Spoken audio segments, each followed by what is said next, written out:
이란.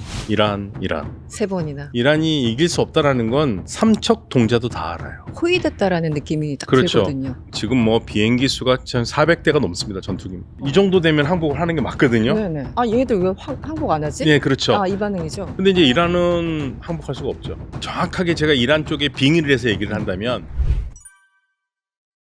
지금 중동이라는 곳에 압도적인 힘을 발휘했던 미국의 영향력이 조금씩 빠지면서 사실 말 그대로 질서 재편이 이루어지고 있습니다. 그러니까 지금 상황은 그전에는 우리가 미국을 그렇게 얘기를 했었죠. 90년대에 소련이 붕괴한 다음에 냉전이 끝났을 때 미국은 동시에 두 곳에서 전쟁을 수행할 수 있고 둘 다 이길 수 있는 나라라고 얘기를 했고 그 말에 그 누구도 반대하진 않았어요. 당연히 그럴 것이다. 근데 지금은 그런 말을 못할 정도로 미국의 위신이 많이 떨어졌죠. 특별히 중동 지역에서 미국이 이 안보망을 제대로 제공해 줄 수 있느냐라는 의구심을 갖고 있고요. 그러다 보니까 미국은 우리는 중동을 떠난다고 얘기를 하질 않았는데 중동 국가에서는 미국인 떠날 것이다. 그러니까 미국 없는 중동을 준비해야 된다는 조바심을 내기 시작했고 그러다 보니까 과거와는 달리 대단히 질서 재편이 이루고 있는 상태고 지금 계속 일어나고 있는 거기 때문에 거의 뭐 아침에 자고 일어나면 뉴스가 어마어마하게 쌓이죠. 따라가기도 벅찰 정도로 그만큼 변화가 있는 시대입니다.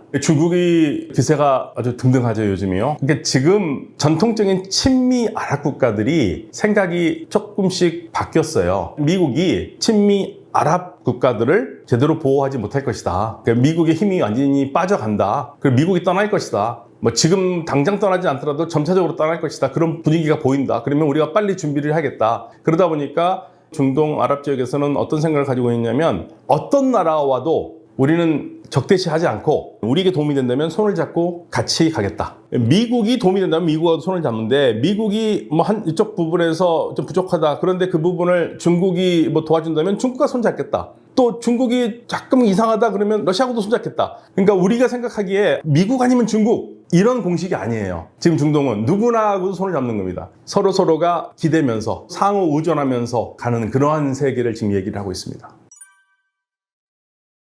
가장 중요한 이슈는요, 2016년 1월 달에 국교를 단절했던 사우디아라비아하고 이란이 국교 정상화에 합의를 했고 양국 대사 교환하고 그리고 고위층들이 만나기 시작했습니다. 이게 가장 큰 변화죠. 그리고 그 외의 것들은 연결되어 있는 변화들이에요. 쉽게 말하면 이란과 사우디가 서로 우리 이제 싸우지 말고 친하게 지내자라고 하는데 사실은 친하게 지내자라기보다는 그동안 너무 싸워서 서로 힘드니까 내려놓자라는 겁니다. 그래서 내려놓는 상태고 이거를 어떤 분이 그런 말씀을 하신 게 저한테 인상이 깊었는데요. 싸우다가 지쳐서 이제는 조금 힘이 빠져서 서로 좀 쉬자. 예, 그런 단계라고 말씀을 드리고 저는 이런 상황을 차가운 평화의 시대라고 저는 개인적으로 보고 있습니다. 그러니까 평화는 오는데 그게 아주 따뜻한 평화는 아니고 싸우지 않는 평화, 좀 차가운, 그렇지만 서로는 엄청 사랑할 수는 없는 그러한 상황들. 그렇지만 또 미워하면 불편하니까 미워하는 마음을 좀 내려놓는 그러한 상황이라고 말씀드리겠습니다. 사실은요, 사우디하고 이란은 좀 애매한 관계인데요. 1979년 이란이 지금의 정치 체제로 바뀌기 전까지 사우디와 이란은 미국의 양대 산맥이었어요. 미국이 이 페르시아만을 사이에 둔 사우디아라비아와 이란을 축으로 삼아서 냉전 시대에 소련과 맞섰거든요. 그런데 79년에 그 한 축이었던 이란이 친미 노선에서 멀어지면서 양국 간의 긴장이 더 시작된 거죠. 더군다나 물론 한 나라가 정체가 바뀔 수는 있어요. 그러니까 이란이 1979년에 어떻게 바뀌냐면 그전에는 세속 왕정이었습니다. 왕이 있고 그리고 국민들이 압도적인 다수가 이슬람을 믿지만 이슬람이라는 종교가 정치에 영향을 주지 않는 말 그대로 세속적인 왕정이었어요. 그런데 79년에 혁명으로 왕이 쫓겨나서 공화정이 됐고요. 그리고 세속이라는 정체성이 사라지면서 이슬람 공화정이 되어버렸습니다. 이란이 그전에는 세속 왕정이어서 이슬람 공화정으로 바뀌는 게 뭐가 문제가 되느냐? 사실 문제될 거 하나도 없습니다. 예, 그건 뭐 이란 사람들이 선택한 체제니까요. 그런데 문제는 그 체제를 이란이 주변 국가에도 수출하려고 그랬던 거죠. 그 주변 국가들에서는 뜨악한 거죠. 사우디아라비아가 사실은 이란에 축전도 보냈어요. 새로운 정권과 잘해보려고. 그렇지만 돌아온 건 차가운 반응이었거든요. 왜냐하면 당시 이란의 혁명 세력은 사우디가 자기 스스로는 뭐 이슬람을 믿는 나라라고 그러는데 이란이 보기에는 이슬람을 제대로 믿는 나라도 아니고 주변 국가들도 마찬가지고, 그래서 이란의 이슬람 혁명을 주변 국가에 수출하려는 마음이 있었고, 주변에서는 적어도 이란이 그렇게 마음을 먹지 않았다 하더라도 주변에는 이란이 수출을 하려고 하는구나라는 공포에 사로잡혀서 그 다음부터 79년 이란이 체제가 바뀐 다음에 양쪽의 관계는, 즉 이란과 사우디 또는 이란과 사우디 주변의 순니 국가들 사이는 긴장 관계죠. 지금까지도 사실은 그 부분에 영향을 받고 있습니다. 사실은 지금 현재 전쟁이 벌어지고 있는 것은 세 곳이죠. 시리아가 여전히 지금 완전히 끝난 건 아니고요. 시리아 내전이. 예멘도 지금 완전히 끝난 건 아닙니다. 휴전 상태이긴 하지만. 그리고 리비아가 지금 잘 알려지지 않고 있지만 여전히 거기도 내전이거든요. 전부 다 2011년 아랍의 봄 이후에 발발한 내전들이에요. 다 국제전이고요. 그래서 이 세 가지가 여전히 있고, 그리고 이제 불편한 나라들은 서사하라 영토를 두고 알제리아하고 모로코가 으르렁거립니다. 이거는 뭐 오래된 이야기고 지금도 계속 으르렁거리고, 아프가니스탄 여전히 문제가 되고 있고요. 그러니까 이란을 둘러싼 주변 긴장들이 대단히 높죠. 지금 대표적인 게 시리아입니다. 그리고 예멘도 대리전 양상이에요. 예멘도 우리가 내전이라고 그러지만 사실은 두 세력이 싸울 때 밖에 국가들이 응원하는 쪽을 지원을 하기 때문에, 예를 들면은 예멘에서 정부군이 있거든요. 유엔이 합법적으로 인정한 정부가 쫓겨난 상태인데 거기를 지지하는 나라는 예를 들면은 사우디아라비아하고 아랍에미레이트입니다. 근데 반대쪽 후시 반군이라고 해가지고 보통 신문에 후티라고 그러는데 여기를 지원하는 건 이란이에요.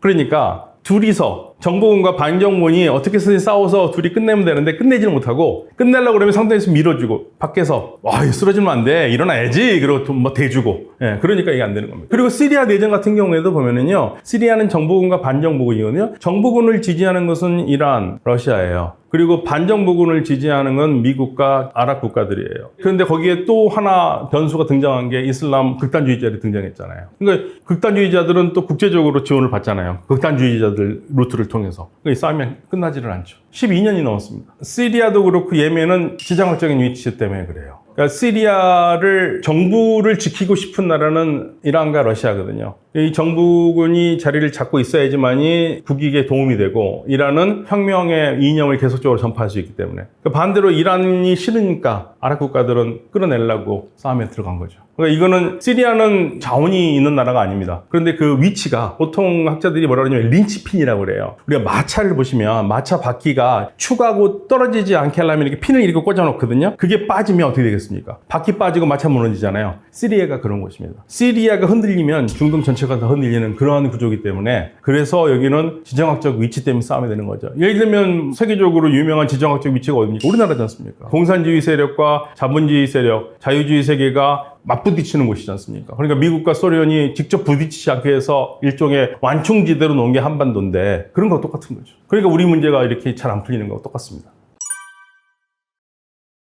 국가 발전을 해야 되는데 계속 싸우고 있어야 되고 경찰 투입해야 되고 방해받죠. 사실 우리도 머리 갈 거 없습니다. 우리도 남북분단의 비용이 굉장히 크지 않습니까? 남북분단이 굉장히 크죠. 사실은 뭐 우리가 얘기하지만 통일만 된다면 사실은 그 우리가 군비도 좀 줄이고 그 돈을 다른 분야에 더 쓸 수 있는데, 우리가 군사력이나 국방비에 쓴 돈이 많죠. 그런데 그걸 국민들이 불만을 갖지 않는 게 나라를 지켜야 되기 때문에, 애국심은 좋지만 그런 생각하잖아요. 우리가 좀 더 안전한 나라가 돼서 평화로운 나라가 되고 통일 한국이 돼가지고 국방비에 들어가는 돈이 좀 더 줄어든다면 다른 걸 또 발전할 수 있을까, 그런 생각하는 것처럼 준호도 마찬가지예요. 재원은 한정돼 있는데 그런데 자꾸만 돈을 쓰면 다른 거 할 수가 없죠. 그리고 그 무엇보다도 안전해야지 뭘 투자도 외국인은 할 거 아닙니까? 안전해야지. 경제인들은 내가 저기 가서 투자를 해서 돈을 벌 수 있어야지만 들어가는데, 뭐 전쟁도 하고 그러는데 불안한데 어떻게 들어갑니까? 그래서 그런 비용들 때문에 발전하기 어렵고요. 가장 최근에 사우디아라비아가 적극적으로 나서서 이란과 화해하고 이런 것들도 결국에는 새로운 프로젝트를 시작하는데, 전쟁은 전쟁대로 하고 프로젝트를 갈 수는 없거든요. 가려면 가겠죠. 근데 문제는 프로젝트 열심히 하는데 나 반대쪽에 있는 애가 미사일 한 방 날려줄게 하고 한 방 날리면 그거 끝이잖아요. 그렇기 때문에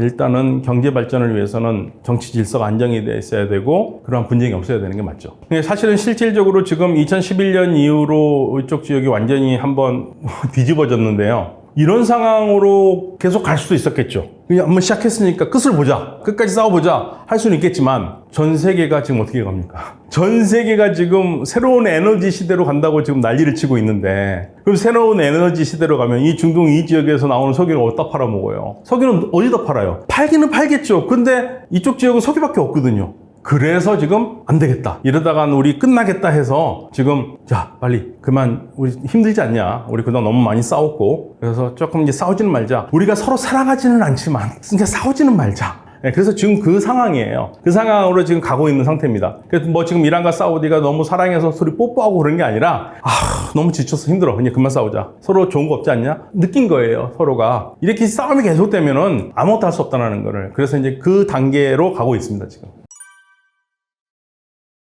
옛날하고 달라진 게 하나 있는데 그전에는 무조건 이스라엘과 팔레스타인이 싸우면은 아랍의 대의를 위해서 많은 아랍 국가들이 동조를 하고 어떻게 해서든지 움직였거든요. 근데 지금은 그러한 동력을 일단 잃었어요. 거기다가 더 아랍 국가들이 참견하지 않는 이유 중에 하나가 이 전쟁이 만약에 팔레스타인 자치정부 있지 않습니까? 그 자치정부에 있는 사람들과 이스라엘의 전쟁이라면 어떻게 쓰든지 도우려고 노력했겠죠. 근데 하마스거든요. 하마스를 좋아하는 아랍 국가들은 없어요. 거의 유일한 예가 알제리고요. 그리고 까타르는 중재자 역할을 하니까 지원한다기보다는 중재자 역할을 하고 있고 사우디아라비아도 좋아하지도 않고요. 소위 말해서 석유가 많이 나는 아랍 국가들에서 하마스를 좋아하지 않아요. 왜냐하면 하마스는 이슬람이라는 종교를 자기의 정치적인 이데올로기로 삼고 있고 그리고 이들이 생각하기에 지금 바빠서 이스라엘과 싸우고 있기 때문에 그런 말을 못하고 있지만 기본적으로 이 하마스가 나오는 그룹인 무슬림 형제단은 반왕정이에요. 그러니까 왕정하고 뭔가를 할 수 있는 사람들이 아닙니다. 그러니까 왕정에서 좋아하지도 않죠.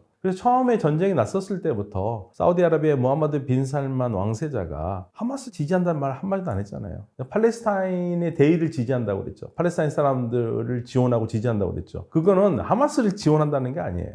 선을 분명히 긋은 겁니다. 그렇지만 그리고 지금 아랍 국가들은 마음이 바빠요. 지금 전쟁에 나서가지고 참전을 하면 아니 사우디아라비아 어마어마하게 많은 건설 프로젝트 있는데 그거 언제 합니까? UAE도 그렇고요. 다들 경제와 전쟁을 분리하고 있습니다. 물론 국민들은 부글부글 끓는 국민들이 있겠죠. 그렇지만 국가를 이끌어가는 사람들은 섣불리 이 전쟁에 나서는 그러한 성급한 일을 하지 않고 있습니다.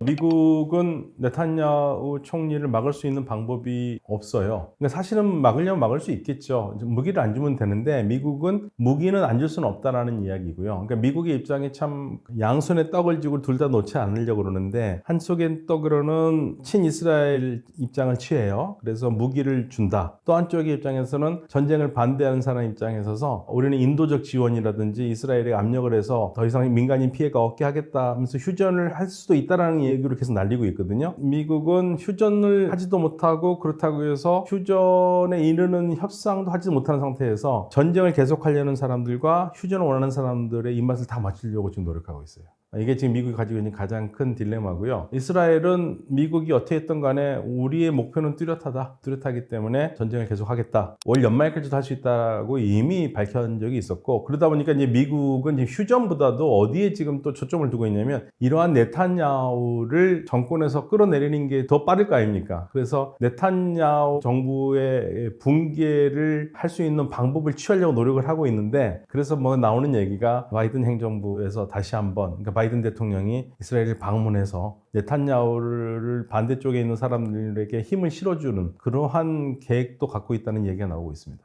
그러니까 네탄야후 정부가 끝나려면은요, 네탄야후 정부에 반대하는 사람들이 연정을 무너뜨리면 되는 거거든요. 이게 대통령제가 아니잖아요. 그러니까 우리는 대통령 임기가 있고 탄핵을 하기 전에는 대통령이 내려오지를 않는데 이스라엘 같은 경우에는 대통령제가 아니라 내각 책임제거든요. 그래서 내각 다수당을 이루는 사람들이 난 네탄야후 총리가 하는 게 마음에 안 들어 하고 나 이 연정에 참가하지 않겠다고 의원들이 빠져나오면은 연정이 무너지면서 다시 선거를 해야 되는 거예요. 다수당이 안 되니까 그걸 바라는 거죠. 지금 전쟁을 중단해야 된다고 하시는 분들이 다 얘기하는 게 이스라엘 쪽에서도 그렇고 미국이 무기를 안 주면 되지 않느냐. 안 주면 되죠. 안 주면 이스라엘이 공격할 무기가 없죠. 그런데요, 이렇게도 생각해 볼 수 있습니다. 미국이 만약에 선거 기간이 아니라면 극적으로 그럴 가능성도 있겠죠. 그런데 지금 선거 기간이잖아요. 누구에게도 미움을 받지 않기 위해서 하는 작전을 하고 있는데 그게 효과적이지 않다는 얘기죠. 특히 바이든 대통령 같은 경우에는 역대 대통령 중에서 가장 많은 돈을 이스라엘 로비스트로부터 받은 대통령이라고들 얘기를 많이 해요. 지금 현재 400만 불 이상을 받았다고 얘기하고 있는데, 이스라엘의 무기를 중단하지 않겠다고 그랬습니다. 무기 공급을.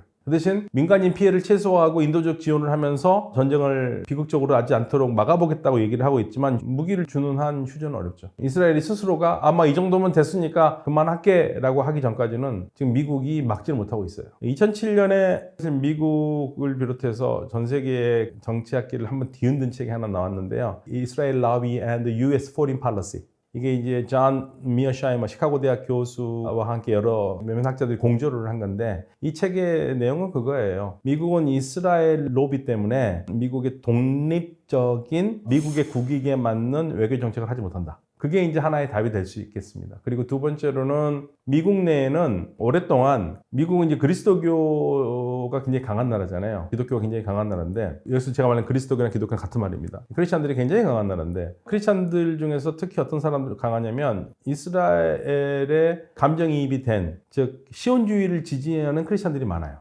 그래서 지금의 40대 이상들은 이런 얘기를 하죠. 어렸을 때부터 교육을 받아오기를 이스라엘 참 불쌍하다. 유대인들 참 불쌍하다. 너무너무 고생을 많이 했고 2차 세계대전 때. 그래서 우리가 어떻게 해서든지 이스라엘은 지켜줘야 된다는 그러한 공감대가 형성된 교육을 받아온 사람들이기 때문에 지금의 젊은 세대들과는 좀 다르다는 얘기죠. 그래서 우리가 두 축으로 볼 수 있을 것 같아요. 이스라엘 로비와 그다음에 그리스도교 시온주의자. 그런 것들이 이스라엘을 지지하는 미국의 기층 세력이 됐죠. 후티 반군도요, 하마스하고 헤즈볼라가 목표가 이스라엘을 무너뜨려서 팔레스타인 국가를 세우는 거잖아요. 후티 반군도 똑같은 생각이에요. 그러니까 하마스는 순립하고요, 헤즈볼라는 쉬아파고요, 후티는 쉬아파는 쉬아파인데 헤즈볼라와 달리 12이맘 쉬아파라고 그러는데, 후티는 자이디 5이맘 쉬아파라고 그래요. 그러니까 쉬아파 중에서도 결이 달라요. 그런데 이들이 그래도 같이 공유하고 있는 공동선은 이스라엘 멸망, 팔레스타인 국가 건설이에요. 그러다 보니까 후티 반군도 이번 기회에 하마스에 힘을 실어주면서 이스라엘 공격에 나선 거죠. 그래서 후티 반군은 이스라엘과 관련된 어떠한 형식으로도 관련된 배는 자기네들이 통제하는 바블 만답을 지날 수 없고, 그 바블 만답 해협을 지날 수 없다는 얘기는 배가 홍해로 못 들어간다는 얘기죠. 왜 홍해로 들어가가지고 보통 그 루트로 해서 이스라엘의 에일라트 항구에서 그 물건을 내리거든요.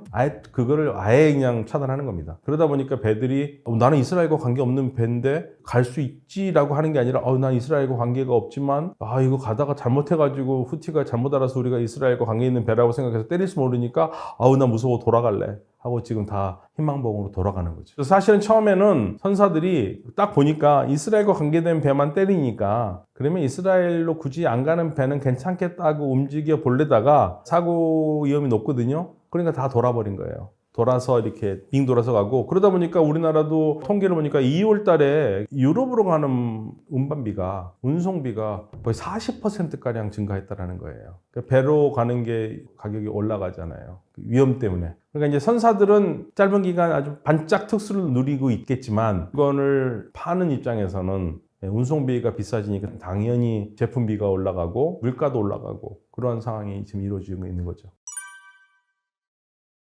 후티 반군을 물적으로 정신적으로 지원하는 나라가 이란이거든요. 물론 이란은 그런 얘기 안 해요. 우리는 정신적으로 지원하지 물적으로 지원하지 않는다고 하지만 후티 반군이 쓰는 무기들이라든지 이런 게 이란에서 온 거는 명백하고요. 그리고 사실상 이란이 민간 어선을 가장해서 무기를 보내다가 몇 번 적발된 적이 있어요. 그래서 공공연한 비밀로 이란이 후티 반군을 지원한다는 건 사실이고요. 그러다 보니까 만약에 이란이 지원하지 않으면 후티 반군도 무기 같은 게 상당히 줄어들겠죠. 그래서 이 싸움이 미국이 후티 반군을 때리는 것은 결국에는 이란과의 간접전이라고 얘기를 하고 있는데, 근데 우리 한 가지 알아야 될 거는요. 다시 꿰 맞춰보면 이란이라는 나라는 공통적인 목표를 똑같습니다. 이스라엘 시온주의자를 무너뜨려서 거기에 팔레스타인 국가를 세우는 게 이란의 목표예요. 이란이 헤즈볼라를 만들었습니다. 이란이 헤즈볼라를 지원하고, 이란이 하마스를 지원하고, 이란이 후티 반군을 지원합니다. 그러니까 이 전쟁이 겉보기에는 이스라엘과 하마스의 전쟁으로 끝나면 좋은데, 이게 폭발적으로 연결되면 이스라엘을 지원하는 미국과 하마스, 헤즈볼라, 후티를 지원하는 이란과의 간접적인 대결에서 직접적인 대결이 될 수 있다라는 얘기를 그래서 하고 있는 거예요. 양측은 절대 싸울 일이 없어요. 왜냐하면 둘이 싸우는 게 서로 안 좋아요. 일단 미국은 지금 전쟁을 우크라이나 전쟁도 하고 있고요. 이스라엘 하마스 전쟁도 지금 개입돼 있잖아요. 근데 여기다가 또 전선을 높여서 이란과 전쟁을 한다고요? 그건 미국이 하기 어렵습니다. 이란도 마찬가지예요. 이란이요. 이스라엘 하마스 전쟁을 처음부터 계획했고 그렇게 아주 치밀하게 계획했다면 뭐 싸울 수 있겠죠. 그러나 계획한 게 아니거든요. 끌려 들어가는 전쟁은 안 하겠다는 얘기예요. 우리가요, 전쟁을 한다고 그랬을 때 누군가를 공격할 때 내가 계획을 잘 세워도 그 공격을 실패할 수가 있는데 내가 공격 계획을 안 세웠는데 언급견에 끌려 들어가가지고 내가 얼마큼 잘할 수 있겠습니까? 이란은 그거 안 하고 싶어 해요. 미국이나 이란이나 다 전쟁하고 싶은 마음이 없어요. 확전이 생각보다는 쉽지 않을 거다라고 보고 있는 거죠. 이란이 지금 그렇게 할 능력도 정신도 없어요. 그러다 보니까 미국과 이란이 사실은 뒤에서는 계속 대화를 하고 있습니다. 이란 외교장관이 얘기를 했죠. 미국과 계속 대화하고 있다. 확전하지 않기 위해서. 또 오만에서도 만났어요. 뭘 얘기하겠습니까? 확전하지 말자는 얘기죠. 이란과 미국이 만나면은 재밌는 게 저하고 우리 PD가 바로 맞주 보면서 얘기하는 게 아니라 누군가가 중재자를 했어요. 그게 오만입니다. 오만이 양측 방을 왔다 갔다 하면서 말을 전해요. 왜냐하면 이란이 미국은 상종을 않겠다는 겁니다. 정면으로 상종을 안 하겠다. 아니 하면 될 텐데 그렇게 아무튼 형식은 그렇게 취하고 있어요.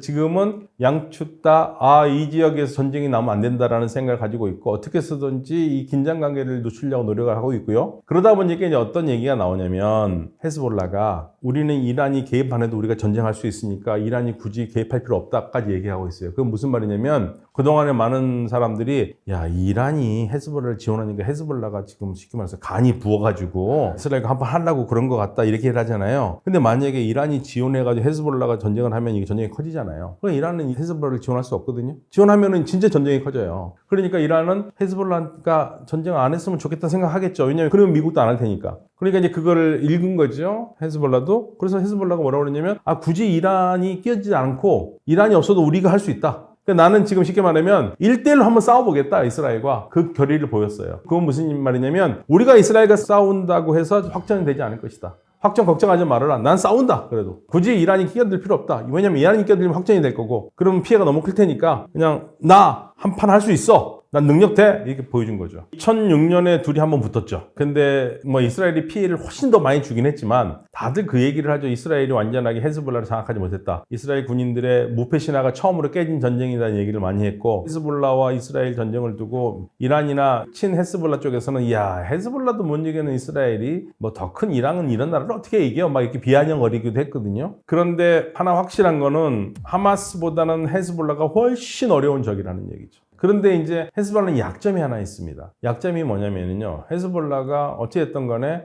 레바논이라는 나라에서 정당으로서 정치에 참여하고 있는 사람들이에요. 그러니까 우리로 치면은 우리나라 정당, 국민의힘이나 더불어민주당이 있지 않습니까? 두 당이 군사 조직을 갖고 있다고 생각하시면 돼요. 달리 말하면 군사 조직이 먼저 있었고 군사 조직에서 정당을 결성했다고 생각하시면 돼요. 그러면 정당은 지금 레바논에서 정쟁에 참여하고 있거든요. 그리고 이 헤즈볼라와 관계없는 정당들과 같이 일하고 있잖아요. 근데 헤즈볼라하고 전쟁을 한다. 이스라엘과 전쟁을 한다. 그럼 이스라엘이요. 헤즈볼라만 때리면은 헤즈볼라는 고맙죠. 왜냐면 둘만 싸우면 되니까. 그런데 이스라엘이 너 힘들게 만들 거야 하고 레바논을 때려버리면 레바논에 있는 사람들은 야 헤즈볼라 니네 뭐하냐. 우리는 싸우고 싶은 마음 없는데 너 때문에 지금 우리 지금 뭐냐 이게 나와가지고 헤즈볼라가 오히려 불리해지죠. 그게 이제 헤즈볼라가 가지고 있는 하나의 딜레마입니다. 그래서 전쟁을 크게 하면 크게 할수록 헤즈볼라도 좋을 건 없어요. 왜냐면요, 중동에서 전쟁이 커지면은 전 세계가 힘들어요. 어떤 사람들은 이거 미국과 이란의 전쟁이 된다고 해보세요. 핵전이 됐다. 이 전쟁판에서 미국, 이스라엘, 이란, 헤즈볼라, 하마스, 후티만 들어가겠습니까? 결국에는 원하지 않더라도 어떻게 해서든지 사우디아라비아든 아랍 국가들도 들어갈 수밖에 없는 상황이 될 수도 있어요. 숙밭이 되겠죠. 그럼 전 세계 석유, 아직까지 재생에너지에 의존할 수 없는 이 상황에서 석유가 어떻게 나오겠습니까? 우리나라는 60%, 우리가 하루에 쓰는 석유의 60%를 이 지역에서 수입을 해오는데 그 배가 제대로 나오겠어요? 전 세계가 난리가 나는 겁니다. 그래서 이게 중동에서 확전은요, 전 세계 경제의 지옥이 될 거예요. 그래서 더욱 이 확전이 돼서는 안 되는 거죠.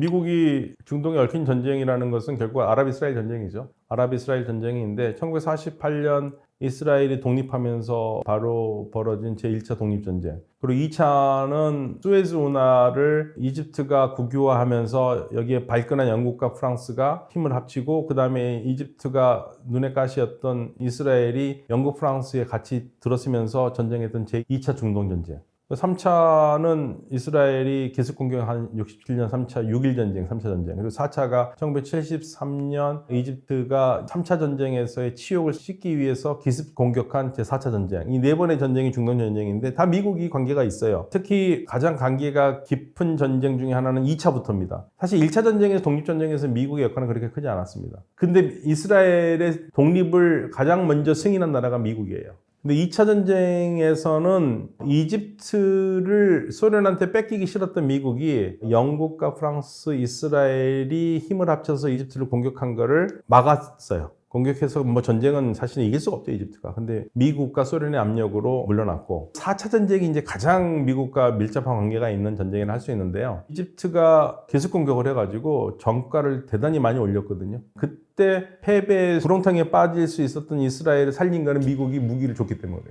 미국 무기가 들어가면서 이스라엘이 다시 살아났고 미국 무기가 들어가니까 바로 아랍 국가들이 석유 금수 조치를 하면서 전 세계가 제1차 석유 파동을 맞았죠. 그래서 뭐 유가가 뭐 두세 배 이상 뛰면서 뭐 전 세계가 난리가 났고 그래서 이제 미국도 휘청거렸고 그러면서 이제 미국이 전쟁이 끝난 다음에 맺은 게 페트로달러 시스템이 이루어진 겁니다. 석유를 미국 달러로만 판매하는 지금까지도 미국 달러가 전 세계의 패권 달러가 될 수 있었던 가장 큰 이유가 기축통화가 될 수 있었던 이유가 바로 이 중동 산유국이죠. 그 상황들은 전쟁을 통해 가지고 갈등도 있었지만 결국에는 서로 윈윈하는 정책을 온 거죠. 중동과 미국은 석유 자원을 바탕으로 좋은 관계를 유지해왔던 겁니다. 이건 제 말이 아니고요. 2000년에 들어와가지고 미국 민주당 대통령 후보 경선에 나왔다가 그냥 그만두었던 전 나토 사령관, 사성장군 출신인 웨슬리 클락이라는 전직 퇴역 장성이요. 뭐라고 말을 했냐면 이게 아프리카를 비하하는 말은 아닙니다. 석유 없는 중동은 아프리카다. 누가 아프리카에 개입하려고 하느냐 이거죠. 석유가 있기 때문에 미국이 중동을 중요하게 생각했다라는 거죠. 그리고 지금도 사실 그렇고요. 그리고 가장 결정적인 거 보시면 79년에 이란이 혁명이 나서 친미 국가였던 이란이 반미로 돌아서고 그리고 이란에 바로 붙어있는 아프가니스탄을 소련이 침공해서 소련이 장악을 하게 하잖아요. 79년 12월 24일입니다. 그게. 1980년 1월에 당시 미국 대통령이 카터 대통령이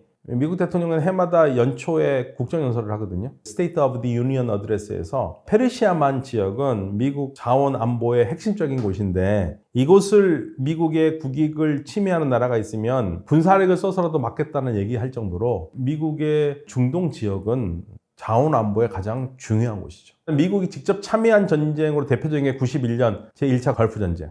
사담 후세인이 90년에 쿠웨이트를 침공을 하면서 유전지들을 장악하고 이쪽 정세가 완전히 뭐 쑥밭이 된 상황에서 미국이 혼자는 들어가지 않고 전 세계 국가들에게 친미 국가들에게 요청을 하고 그래서 연합군을 구성했지만 미국이 주력이었죠. 우리도 이제 그때 병력을 파견하지 않았지만 우리도 이제 지원을 했거든요. 그러니까 우리도 참전국인데 91년 제1차 걸프 전쟁이 대표적인 케이스고 제2차 걸프전은 2003년인데 그때 미국이 단독으로 작전을 시작을 하잖아요. 그래서 이라크의 사담 후세인을 제거하는 그때 뭐 항상 영국이나 서방 국가들은 끼어들어오긴 하지만 항상 미국이 주도를 해서 90년대 이후 전쟁에서 직접적으로 개입을 하기 시작했죠.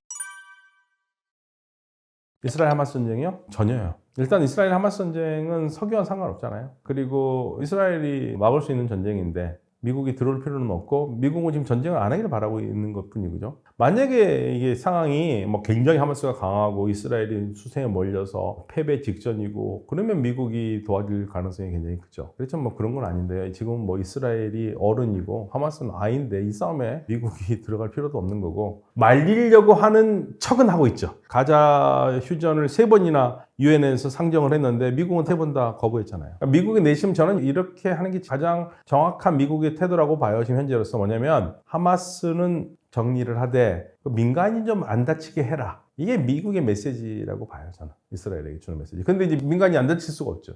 그러니까 이제 미국도 보통 같았으면 그거 별로 신경 안 쓸 수도 있었는데 미국 내에서 민주당 지지층이었던 젊은 사람들과 비백인들 세력들이 바이든에 대해서 지금 굉장히 분노를 하고 있거든요. 그러니까 미국이 이제 그게 깜짝 놀라가지고 어떻게 달래보려고 노력을 하고 있지만 쉽진 않을 것 같습니다.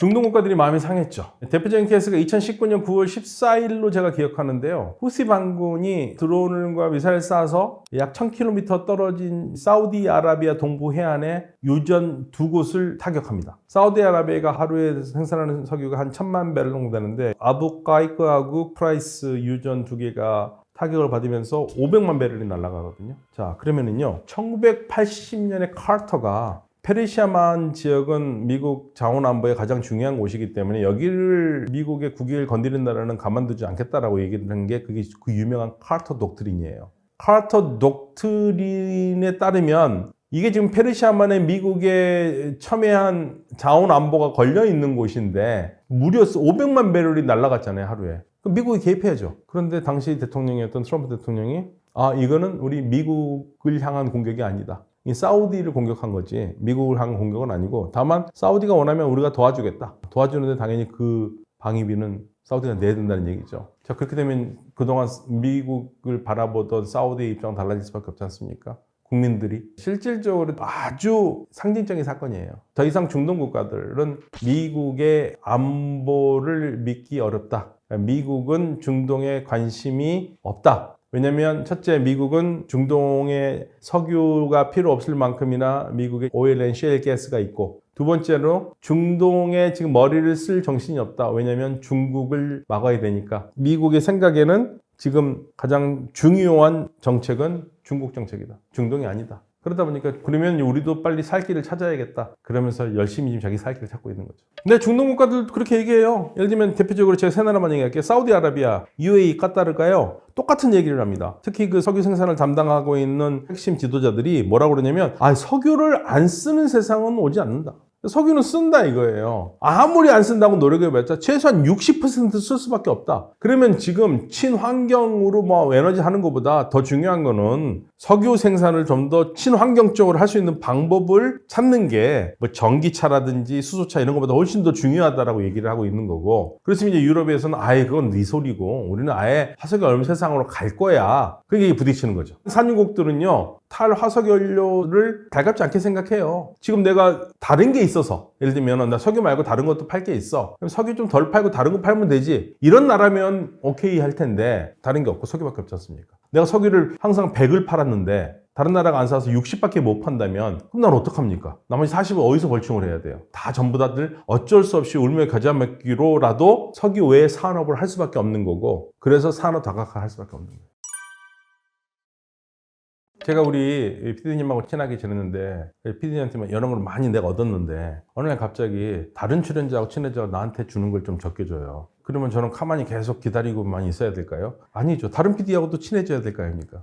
그거예요. 근데 그 PD가 하필이면 우리 PD님이 별로 안 좋아하는 PD예요. 그냥 뭐 그래도 다른 PD하고 놀아요. 그런데 왜 하필이면 왜 걔하고 놀아요? 이렇게 되는 거죠. 미국이 그래 뭐 우리 잠깐 바쁘니까. 근데 야 내가 지금 중국을 잡으려고 하는데 너희들은 중국하고 친한 거니? 이게 말이 된다고 생각하니 이렇게 되는 거지만 사우디나 이런 입장에서 아니야. 우리는 중국하고 논다고 그래서 너 미국 싫어하는 거 아니거든? 우리가 뭐 특별히 더 중국을 더 좋아하는 것도 아니야. 우리한테 지금 필요한 게 있어, 우리는. 그래서 받는 거야. 자꾸만 내가 중국하고 논다고 그래가지고, 내가 뭐 반미지? 뭐 이런 얘기 하지 마. 야, 우리가 중국하고 지금 뭐 사업한다고 그래서 우리가 친중이냐? 아니야. 우리는 그냥 중국하고 하는 거야. 미국이 못하니까 지금 우리는 중국하고 하는 거고, 미국이 또 우리가 한다면 우리는 할 수 있어. 러시아하고도 할 수 있고, 우리는 누구하고 친하고 누구하고 안 친하고 그런 거 없어. 우리는 우리에게 도움이 되는 사람들하고 다 친하게 지낼 거야. 그러니까 우리는 모두의 친구가 될 거야. 우리는 다 우리가 도움이 되는 나라는 친하게 지낼 거야. 예를 들면 사우디의 입장에서요. 우리 한국이 우리하고 굉장히 친해. 그렇다고 해서 한국과 친한다고 해서 우리가 뭐 일본이나 다른 나라하고 안 친해야 돼? 아니야. 우리는 친할 거야. 똑같은 거예요. 그렇게 생각하셔야 돼요. 이 나라들은 지금 어떤 말을 하냐면 적이 없는 세상을 얘기를 해요.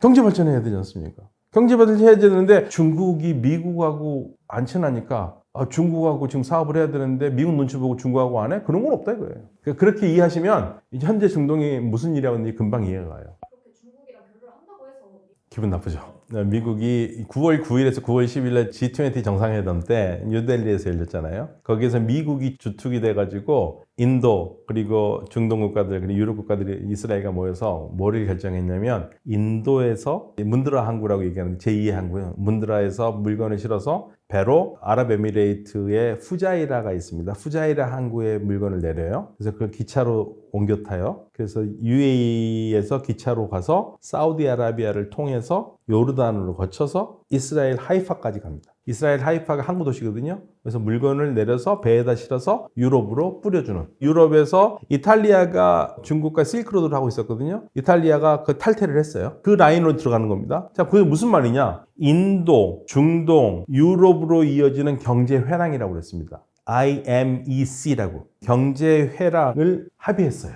근데 미국으로 가는 거 하나도 없죠. 거기서 뭐 미국이 개입되는 거 하나도 없잖아요. 근데 미국이 주도를 해서 이걸 만들었습니다. 왜 만들었겠습니까? 중국의 실크로드를 막기 위해서, 중국의 1대1로를 막기 위해서, 대체로 하기 위해서. 그러니까 당시에 이제 푸틴 러시아 대통령이 뭐라고 그랬냐면, 그 라인 좋다. 우리도 익히 지지한다. 왜냐면 러시아는 인도와 사이가 좋거든요. 그러니까 러시아에서 시작해가지고 인도까지 와서 인도에서 이 라인을 쓰면 되니까. 그런데 거기서 의미심장한 말을 하죠. 다 좋아. 그거 굉장히 좋고 우리도 항상 지지하고 우리 그런 거 하고 싶어 했어. 그런데 미국은 너네들 왜 거기에 끼어 들어가 있니? 너희들한테 있는 이득은 뭐니? 캘리포니아로 가냐? 어디로 가냐? 그거죠. 그건 무슨 말이냐면 미국이 왜 그랬느냐? 중국의 1대1로를 제압하기 위해서. 중동 국가들을 떨어뜨리기 위해서. 그러니까 미국은요, 중국을 어떻게 해서든 잡으려고 하고 있는 거고, 중동 국가들은 거기에 대해서 그 대신 우리 언제든지 하겠다 이거예요. 실질적으로 경제에 도움이 되는 투자는 중국에서 하고 있거든요. 그럼 왜 우리가 굳이 마다할 이유가 뭐가 있니 이거죠. 우리가 뭐 미국하고 아주 열렬한 사랑을 해가지고 우리 미국 없으면 안 돼요라는 뭐 죽을 때까지 떼어놓을 수 없는 그런 사랑하는 국가여가지고 그런 것도 아닌데 국제 외교 관계에서 우리는 중국하고 할 거나 하겠다 이거예요. 그러면 미국 니네들이 우리한테 투자를 하던가. 그러니까 중동 국가들이 욕할 이유는 아무것도 없죠. 사우디아라비아는 잘하고 있어요. 왜냐면 필요한 게 지금 가장 사우디아라비아는 어떻게 해서 경제 발전을 해야 되니까.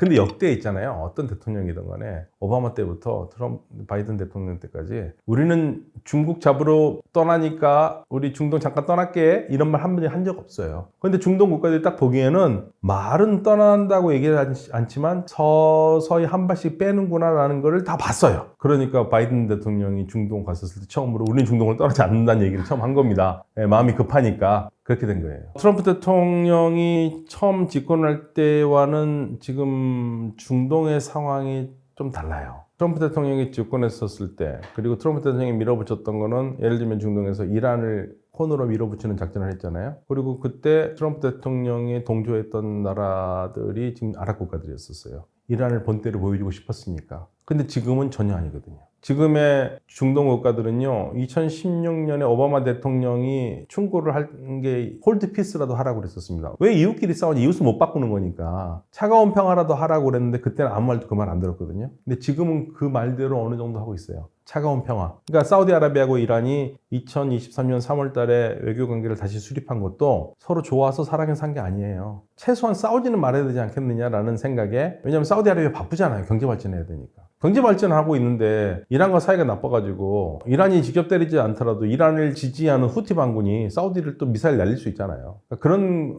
화근을 아예 없애기 위해서 지금은 적이 없는 외교 정책을 하기 위해서 좀 친하게 지내려고 다들 노력하고 있어요. 그러니까 이거는 그 2017년에 트럼프 대통령이 집권했을 때하고는 좀 다른 상황이죠. 그래서 아마도 만약에 바이든 대통령이 패하고 트럼프가 대통령이 된다면 이 상황에 새로운 해법을 어떻게 쓰는가를 보는 것도 굉장히 흥미로운 일일 것 같아요.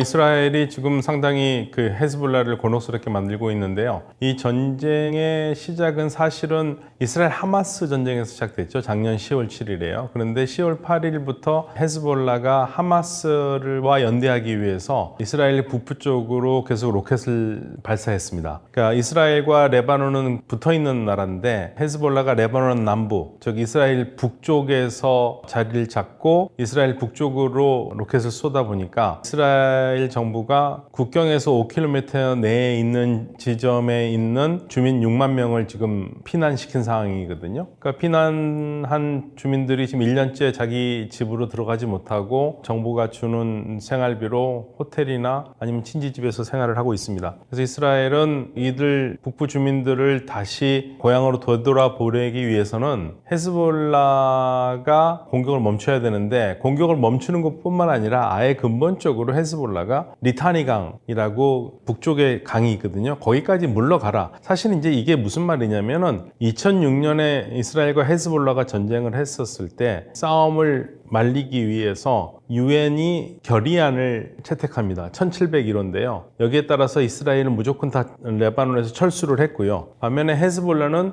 리타니강 북쪽으로 다 이동하게 돼 있는데 그걸 하지 않고 있으니까 계속적으로 국경 근처에서 미사일, 로켓을 쏘면서 우리 주민들을 위협하지 않느냐. 그러니까 올라가라. 리타니강 쪽으로 올라가라고 얘기하고 있고 헤즈볼라가 그거는 비현실적이다 하면서 말을 들어주지 않으니까 이제 이스라엘은 아예 마음을 먹고 헤즈볼라를 북쪽으로 밀어내겠다고 하면서 강력한 공격을 퍼붓고 있는 거죠. 그게 현재 지금 상황이 계속 이뤄지고 있는 겁니다. 아니요, 사실 가장 현실적인 목표는요, 헤즈볼라를 리타니강 쪽으로 몰아붙여서 쉽게 말하면 안전 지역을 확보하는 거예요, 레바논에.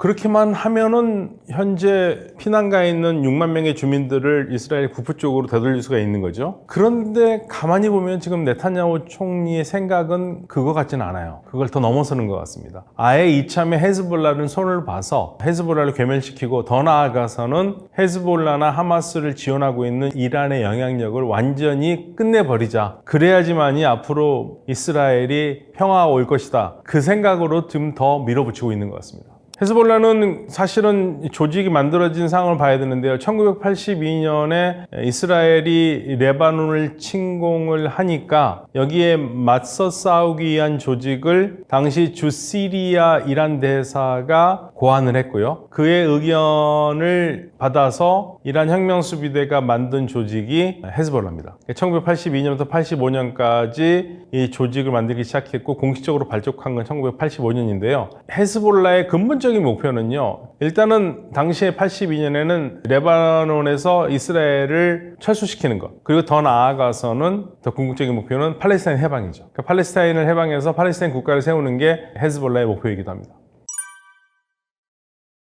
사실은 이스라엘이 이란을 계속 건드렸죠. 이란이 참을 수 없는 상황까지 밀어붙인 게 일단은 지난 7월 30일에 이란의 새로운 대통령 취임식이 있었는데 그 취임식에 경축 인사로 참석한 하마스의 지도자 이스마일 하니예를 취임식이 끝나고 자정이 넘어서 7월 30일이 되는 한 2시경에 하니예가 암살당했습니다. 이란의 테헤란에서 가장 안전하다라는 안가에서 암살당했거든요. 그 배후는 이스라엘이라고 보는 거죠. 그래서 당시 이제 이란이 여기에 보복을 하려고 그랬었을 때 미국이 말렸고요. 말린 것 중에서 이제 가장 중요한 내용은 뭐냐면 곧 휴전이 될 거니까 너희 휴전 원하는 거 아니냐. 휴전되면 다 문제가 끝날 텐데. 그래서 참았는데 휴전이 안 됐죠. 그래서 이란의 대통령이 미국과 서방에 속았다라고 얘기를 했고요. 근데 이번에는 하산 나스랄라를 제거를 했지 않습니까? 하산 나스랄라를 이스라엘이 제거를 하면서 또 하산 나스랄라와 같이 있었던 혁명수비대 레바논 사령관인 닐 포루샨도 같이 목숨을 잃었어요. 그래서 이란이 더 이상 참을 수 없다. 그래서 3명의 복수전을 한 겁니다. 이스마일 하니예, 하산 나스랄라, 그리고 닐 포루샨. 이 3명의 복수를 하겠다 하면서 이스라엘 쪽으로 미사일, 슈퍼소닉 미사일, 하이퍼소닉 미사일, 그래서 총 181기의 탄도미사일을 발사를 해서 이스라엘을 공격을 했죠. 상당히 컸습니다. 사실은 지난 4월의 공격과 비교를 해보면요. 4월에는 이란이 그냥 공격한 게 아니라 이유가 있죠. 주시리아 이란 영사관을 공격을 이스라엘을 해서 자헤디 혁명수비대 사령관을 비롯해서 많은 이란의 군인들이 죽었습니다. 더군다나 그 장소가 영사관이었는데 국제법을 무시하고 이란이 이스라엘이 공격을 했기 때문에 이란은 도저히 참을 수가 없었고요. 그래서 바로 공격하지는 않았거든요. 휴전을 하면 공격하지 않겠다고 했는데 휴전도 안 됐고요. 이스라엘의 이러한 불법적인 행위를 비판하면 공격하지 않겠다고 그랬는데 미국과 서방 국가들이 비판하지도 않았고요. 그래서 이란이 유엔 헌장 제51조의 자위권을 발동하면서 공격을 했는데 이때 공격한 무기는 드론, 순항미사일, 탄도미사일에서 모두 350기인데 당시에 상당히 많은 대다수가 재래식 무기였어요. 그래서 이란에서는 그걸 재래식 무기 대방출이라는 얘기까지 했었는데 당시에는 공격하기 전에 3일 전에 주변 국가들에게 비행기가 다녀서는 안 되니까 미리 알렸고 미국도 다 알렸고 일종의 그래서 주변에서는 짜고 치는 싸움 아니냐라고 했지만 아무튼 이란은 이스라엘에게 충분히 경고할 만큼의 무기를 보냈습니다. 그런데 이번에는요 말이 좀 엇갈리는데 한 3시간 전에 러시아하고 미국에 알렸다고 로이터는 보도를 했지만 유엔 대표부에 있는 이란 대표는 아니다. 미국에 알린 적은 없다. 끝난 다음에 얘기는 해줬지만 사진 알린 적 없다고 얘기를 했거든요. 181기가요. 슈퍼소닉과 하이퍼소닉 미사일입니다. 슈퍼소닉이라는 미사일이라는 것은 초음속 미사일이고요. 하이퍼소닉은 그보다 더 빨라요. 극초음속 미사일이에요. 그걸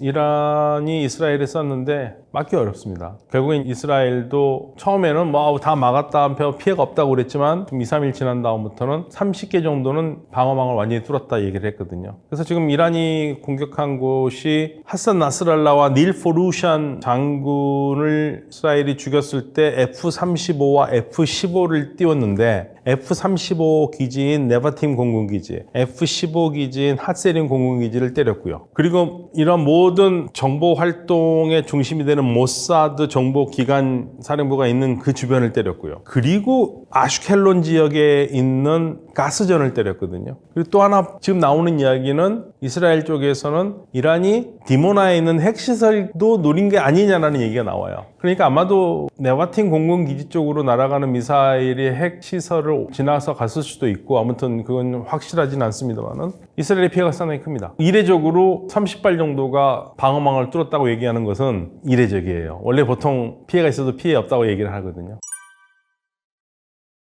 원래 이스라엘은 생존을 하기 위해서 많은 정보를 취합했고 그동안의 모든 전쟁에서 정보를 충분히 활용하면서 상대방의 허를 찔렀던 건 사실이에요. 가장 대표적인 정보전의 승리로 얘기하는 게 67년 제6일 전쟁이거든요. 전쟁을 이스라엘이 시작하면서 이집트와 시리아를 완전히 공경에 처하게 만들었는데 이게 단순히 전쟁이 시작된 다음에 전투를 잘해서 그런 게 아니라요. 이미 전쟁을 하면은 어떻게 할 것이다라는 플랜을 가지고 있었고 그 공격이 되는 지점을 미리 다 파악을 하고 정보를 샅샅이 빼냈는데 많은 정보 자원을 동원했다는 얘기예요. 예를 들면은 당시 67년 전쟁에서 이스라엘이 제일 먼저 공격을 한 곳이 당시 이집트의 공군기지인데요. 하루에 이집트의 공군이 어떻게 생활하는지를 완벽하게 파악하고 있었고 아침에 몇 시 몇 분에 즉 그게 7시 45분인데요. 이 시간에 이집트의 공군은 아침을 먹고 훈련을 마치고 아무것도 하지 않는 시간이라는 것을 다 파악을 해서 바로 그 시간에 맞춰서 공습을 해서 경납고에 들어가지도 못한 비행기들이 활주로에 있는 걸 모두 다 300대 이상을 완전히 폭파시켰거든요. 그리고 골란고원, 이스라엘이 뺏어오는 골란고원 같은 경우에도요. 이스라엘이 이 골란고원의 지형을 완전히 파악하고 있었는데 그 파악할 때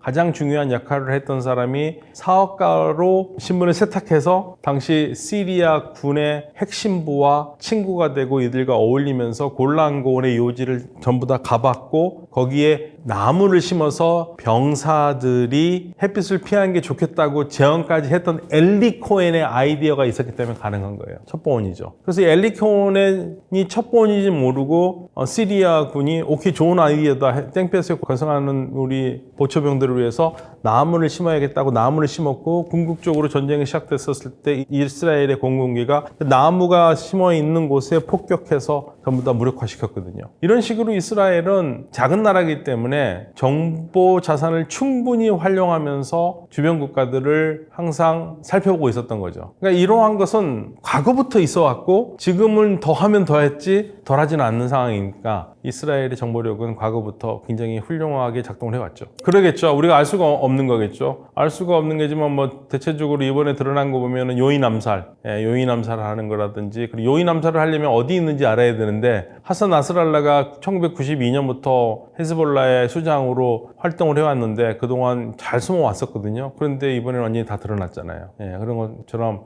요인 암살이 가장 효과적이기 때문에 요인 암살 이런 것들부터 시작해서 많은 정보 자산을 가지고 있습니다.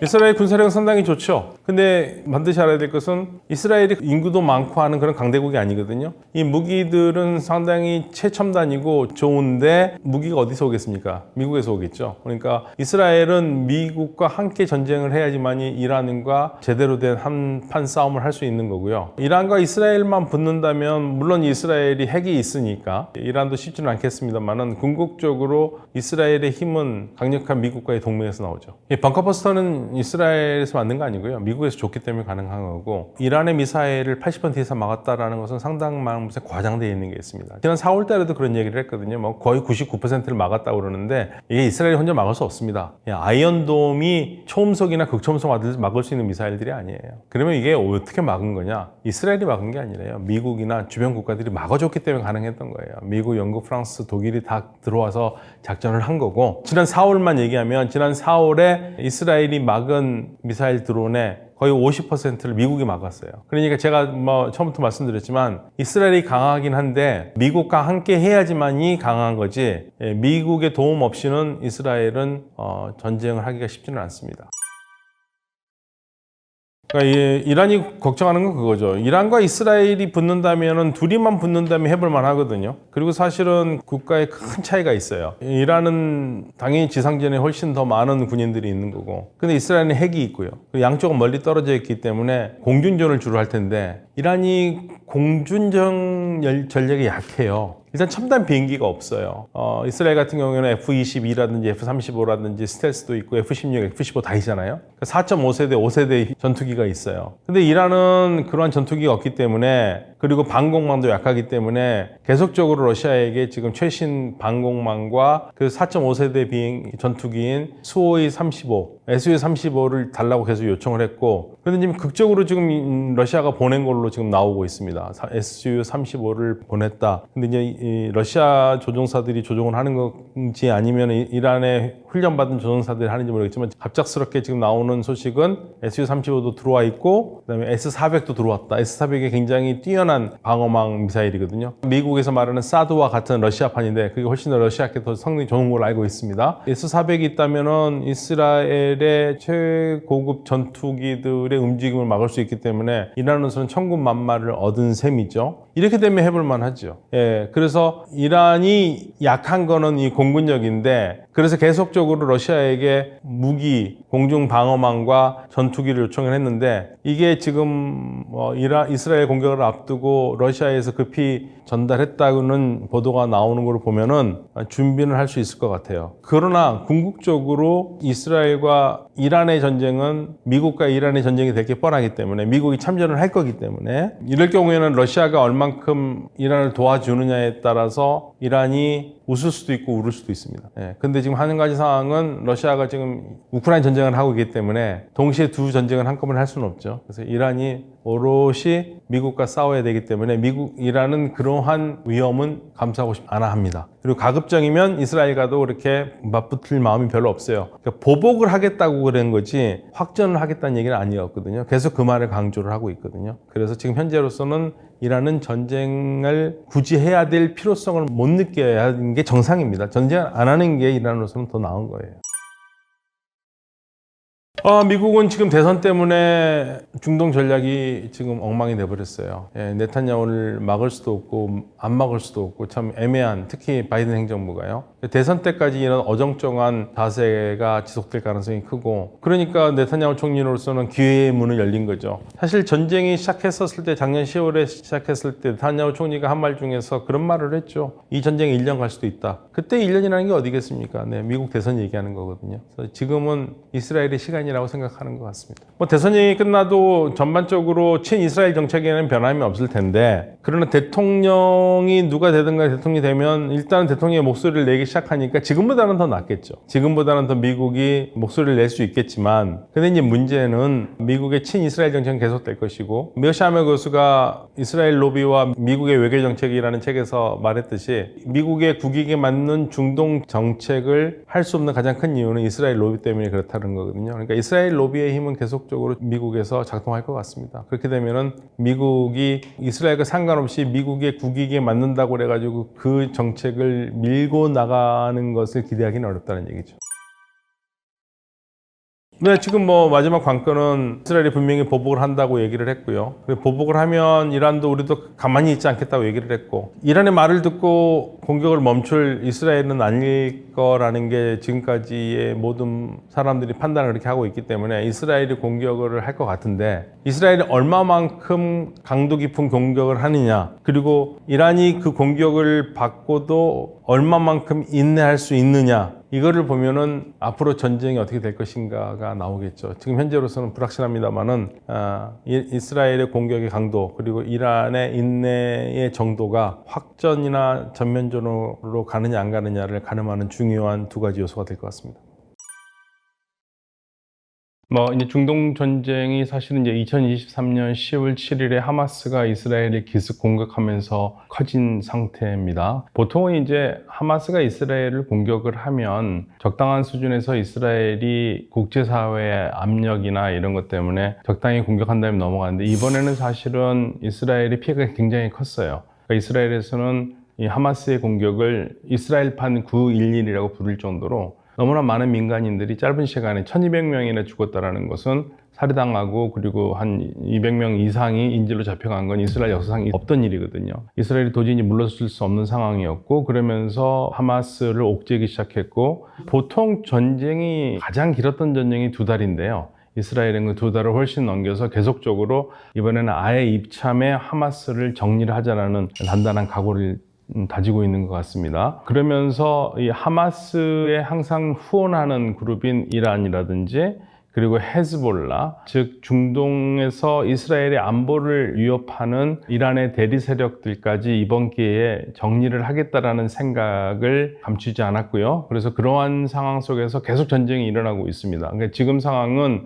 단순하게 이스라엘 하마스 전쟁이 아니라 이스라엘 하마스 전쟁으로 시작된 이스라엘의 표현을 하면 7개의 전선에서 싸움을 하고 있는 거죠. 왜냐하면 하마스를 지원하는 세력들도 하마스가 당하는 것만 가만히 보고 있지는 않거든요. 그래서 7개 전선을 얘기한다면 하마스, 그리고 레바논 남부에 있는 헤즈볼라, 그리고 팔레스타인 독립운동을 항상 지지하는 예멘의 후티 반군, 그리고 이라크의 시아파 민병대, 그리고 이란, 시리아, 그런 식으로 해서 거의 7개의 전선이 열려있는 상황이었고요. 지금은 그중 전선에서 아직 후티 반군이 여전히 건재를 하고 있고 그다음에 이라크와 이란은 지금 잠시 소강 상태에 있습니다. 그리고 헤즈볼라도 이스라엘의 심각한 타격을 받았기 때문에 지금 현재로서는 헤즈볼라가 움직일 수 있는 공간이 예전보다는 확실히 줄어들었어요. 그래서 지금 미국이 예전과 달리 상당히 많은 노력을 하면서 후티 반군을 제어하려고 하고 있는데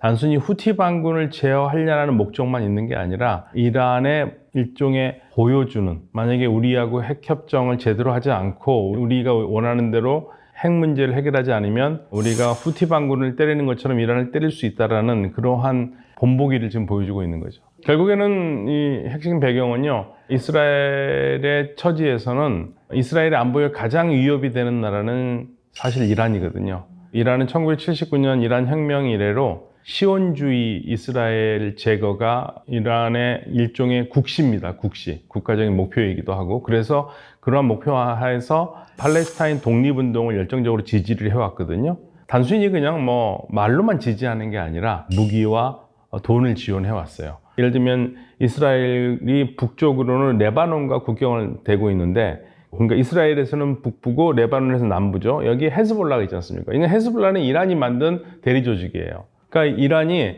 이라크에 있는 대리 조직, 그리고 레바논에 있는 헤즈볼라 대리 조직에 무기와 돈을 대고 그 다음에 하마스에게도 지원을 하고 있었거든요. 그러니까 이스라엘은 그거를 더 이상 못 참겠다. 더군다나 후티 반군도 여전히 이란의 도움을 계속 받아왔기 때문에 이스라엘은 단순히 하마스의 공격이 하마스 단일한 공격이 아니라 전체적으로 큰 흐름에서는 이란이 공격한 거다라고 생각을 하는 거죠. 그러니까 이스라엘은 이번 기회에 이거를 끊지 않으면 이스라엘이 보기에는 이게 악의 고리죠. 이 악의 고리를 끊지 않으면 이스라엘 안보가 살아날 수가 없다. 그래서 지금 이스라엘이 공격을 멈추지 않고 있는 거고요. 그런데 이제 트럼프 대통령은 이스라엘을 지지하면서도 확전을 원하지는 않아요. 그래서 계속 휴전을 얘기를 하고 있는데 휴전을 했다가도 지금 휴전이 깨진 가장 큰 이유는 사실은 하마스와 이스라엘 휴전이 성립됐다가 깨졌거든요. 지금 현재로서는요. 근데 아직 인질을 다 구출하지 못했죠. 그러니까 사실은 이제 하마스가 인질을 다 풀어주는 게 맞아요. 그 자꾸만 사람 목숨을 가지고 협상을 하는 건 좋은 건 절대 아닌데, 하마스는 만약에 우리가 인질을 다 풀어주면 우리는 협상에 지렛대가 없으니까 이걸 갖고 가겠다, 그런 심산인 것 같은데, 이스라엘의 국가적인 상황에서는 인질을 다 풀어야겠죠. 그러니까 일단 인질을 다 풀고 그 다음에 하마스를 괴멸시키려는 게 궁극적으로 이스라엘의 목표죠.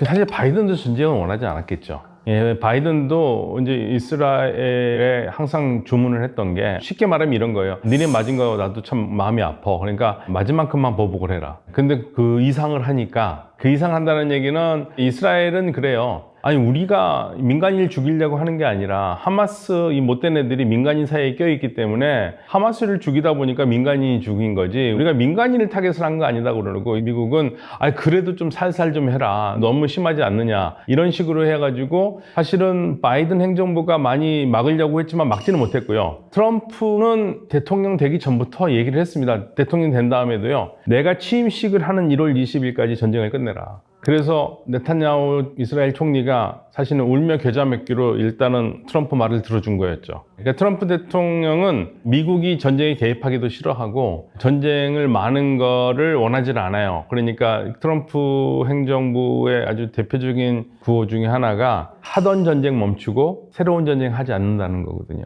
예, 그런데 이제 약간 이제 모순적인 상황이 나왔는데, 그럼 후티 반군을 왜 공격하느냐 이거죠. 그런 문제는 좀 있긴 해요. 근데 후티 반군은 전략적인 선택인 것 같습니다. 이란을 제어하기 위해서요.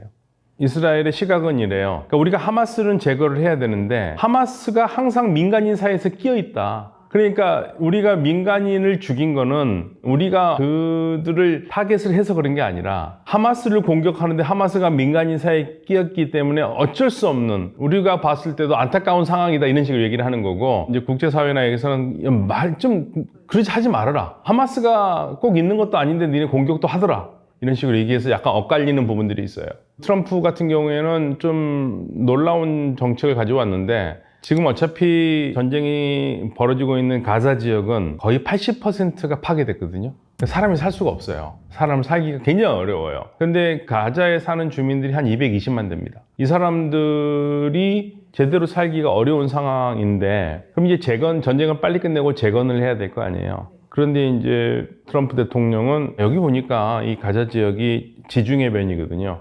참 이거 여기 해변에 휴양지를 세우면 참 좋겠다. 그래서 이 휴양지를 세워서 중동의 리비에라 관광 명소를 만드는데, 거기까지는 괜찮아요. 개발을 하고 사람들 살게 하면 좋잖아요. 그런데 좀 좋게 얘기하면, 근데 우리가 공사할 때 걸리적거려. 너네 좀 나가. 그래서 팔레스타인 사람들 다 쫓아내고 거기에 관광지로 만들려고 그러는 거예요. 그러면 관광지로 만든 다음에 팔레스타인들이 다시 들어올 수 있느냐? 아니, 못 들어온다는 거예요. 원래는 미국은 친이스라엘 정책을 계속 펴왔는데, 이번에 독특한 거는 현실적으로 전쟁을 계속할 수밖에 없는 상황을 만들지 않겠다. 그래서 아예 미국이 이 가자 지역을 미국 땅으로 만들어 버리겠다, 그런 얘기를 하고 있죠. 근데 지금은 뭐 거기에 대해서는 더 이상 추진력은 많이 없는 것 같은데, 왜냐면 아랍 국가들도 이게 말이 안 된다고 얘기를 하고 있고, 그래서 지금 사실 약간 소강 상태입니다. 아랍 국가들도 거기에 대해서 나름의 대책을 얘기를 하고 있고, 근데 아직 뭐 지금 가자 전쟁이 끝나지 않고 있으니까요. 계속적으로 이어가고 있으니까 일단은 끝나야겠죠. 후티 반군을 강하게 공습하는 것은, 일단 후티 반군이 어디를 지금 막고 있냐면 홍해에 들어가는 입구를 막고 있거든요. 바블 만답이라는 해협이 있습니다. 이 바블 만답 해협을 지나야지만이 홍해로 들어가서 수에즈운하를 통해서 유럽으로 갈 수 있는 통로가 열리는데, 거기를 막고 말 그대로 친이스라엘 국가들의 선박을 공격을 하니까 다들 지금 돌아가고 있거든요. 희망봉을 돌아서 2주가 더 걸려서 돌아가니까 물류 비용이 당연히 올라가겠죠. 이런 상황이 2023년 10월부터 계속되고 있으니까 이거는 고리를 끊어야 되잖아요. 그래서 이제 미국이 이번에는 본격적으로 고리를 끊겠다라는 첫 번째 목적과, 그래서 거기에 지금 항공모함을 2대로 움직이고 있습니다. 칼 빈슨호와 해리스 트루먼, 이 두 항공모함을 거기에 지금 중동 지역에서 작동을 하고 있고요. 그런데 후티 반군만을 섬멸을 하는 거냐, 그게 아니라 이란에게 보여주는 거죠. 근데 사실 지금 미국 언론의 보도에 따르면 미국의 공격이 굉장히 효과적이지는 않다. 쏟아 부어도 지금 뭐 한 20% 정도밖에는 지금 후티 반군을 제거하지 못했다. 실질적으로 굉장히 어렵다 얘기를 하고 있는데 지금 굉장히 중요한 항구에 호데이다라는 항구가 있거든요. 거기를 지금 장악을 하려고 하는 것 같습니다. 일단은 거기를 장악을 하고 후티 반군을 북쪽으로 밀거나 아니면 후티 반군을 약하게 해서 모든 무기들을 파괴하는 건데 역대 가장 많은 집중적인 노력을 하고 있는 건 사실입니다. 후티 반군은 목표가 그거예요. 팔레스타인과 휴전을 하면 우리 공격 안 하겠다. 사실은 이제 휴전 협정이 되면은 실질적으로 후티가 공격을 안 했거든요. 근데 이 휴전이 또 어긋나니까 또 공격을 하고 있고. 그래서 이 후티 반군은 팔레스타인의 독립, 팔레스타인 국가 건설을 지지하는 그룹이라서 이들 팔레스타인 사람들의 문제가 생기면 바로 우리도 뒤에서 후원하면서 공격하겠다라는 그런 입장이기 때문에 휴전이만 되면 자기는 공격 안 하겠다고 얘기를 하고 있어요. 후티는 이슬람과 반미, 반이스라엘, 반유대 여기에 구체적인 목표를 가지고 있는 그룹이거든요. 이들이 가지고 있는 구호가요. 알라는 위대하시다. 미국의 죽음을, 이스라엘의 죽음을, 유대인에게 저주를, 그리고 이슬람의 승리 얘기를 하고 있거든요. 거기서 이스라엘을 왜 저주하느냐, 왜 미국을 저주하느냐, 팔레스타인 문제 때문에. 그리고 중동에서 문제를 일으킨 게 다 미국이기 때문에 미국이 잘못된 왕정을 지지하고 잘못된 나라를 지지하면서 무슬림들은 못 살게 굴고 있다고 생각하는 게 후티 반군이거든요. 후티는 아주 구체적으로 반유대, 반이스라엘, 반미국 이거를 구체적으로 얘기하고 있어요. 이란 같은 경우에는 반유대는 안 하거든요. 이란은 반유대라는 말을 쓰질 않아요. 우리는 시온주의는 싫지만 유대교를 싫어하는 건 아니다. 우리가 유대교와 유대인을 싫어했으면 우리나라에도 유대인들이 있는데 걔네들 우리가 다 못 살게 굴지 않았겠느냐. 우리 그러지 않는다. 우리나라에서 이란에서도 유대인들은 자유롭게 자기 신앙을 지키고 살 수 있다. 그러니까 우리가 반대하는 건 유대교나 유대인이 아니라 시온주의자다라고 얘기를 하고 있는 겁니다. 그런데 후티 반군은 아주 대놓고 반유대, 반이스라엘 얘기를 하고 있죠. 후티 반군은 원래 예멘 북부 지역에서 이슬람 운동으로 시작한 조직이고요. 반군 정부의 친미 정권 그리고 세속 정권에 반대하면서 나온 이슬람주의예요. 그러니까 이 하마스도 그렇고 헤즈볼라도 그렇고 후티도 그렇고 공통점이 뭐냐면 이슬람이 지배하는 사회를 만드는 겁니다. 그게 예멘에서도 후티 반군이 생각하는 이슬람교 신앙 있잖아요. 그걸로 운영되는 나라를 만들고 싶어 하는 거고 하마스도 독립한 팔레스타인은 이슬람의 원리에 따라 움직이는 이슬람 국가여야 돼요. 헤즈볼라도 그러한 목적을 가지고 있어요. 그러니까 지금 이란은 이슬람 원리에 따라 움직이는 이슬람 국가잖아요. 거기에 다 영향을 받았다고 보면 됩니다. 유대인은 유대인이 지배하는 세상은 아니고 시온주의는 유대인들의 국가를 만들겠다는 겁니다. 근데 이제 시온주의는 우리가 엄밀히 따지면 종교적인 건 아니고 세속주의적인 거예요.